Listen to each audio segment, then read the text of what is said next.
When we look at some of the best players in the world, some of the best drivers of the golf ball, and look at what they do with this club, there are some traits and some patterns that we see.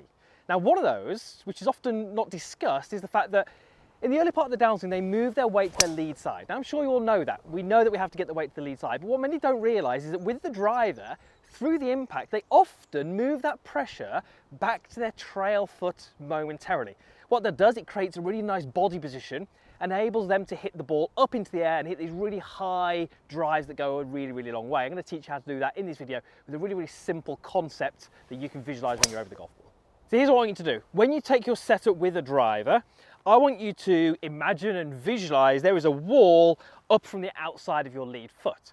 Now, when we're looking at iron clubs, we're looking for a very different delivery. And what we'd actually want you to do is feel like your lead shoulder kind of breaks or smashes through that wall. Driver's different.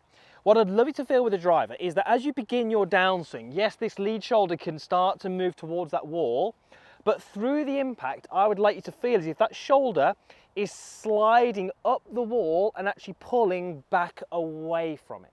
So that wall would stay intact. It wouldn't stay intact with an iron. So yes, move towards it, but the feeling here is slide that shoulder up and away from the wall.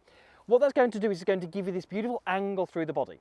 And because through the impact area there's a little bit of movement back up and away, what that actually does is encourages this part of the golf club here, the grip, to move in a certain way which accelerates the club head out. And because of that body shape, it's going to create this attack angle which is more upwards.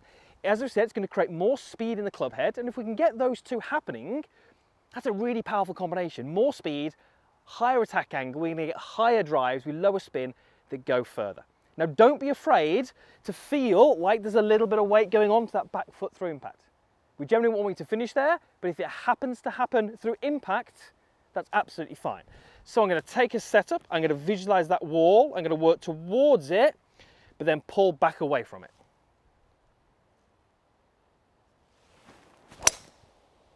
And I would not have that one back. That is perfect. High draw, and with a little bit of tailwind, managed to get fairly close to that green. So that's a great concept to take straight to the golf course to hit better drives that probably go a little bit longer as well.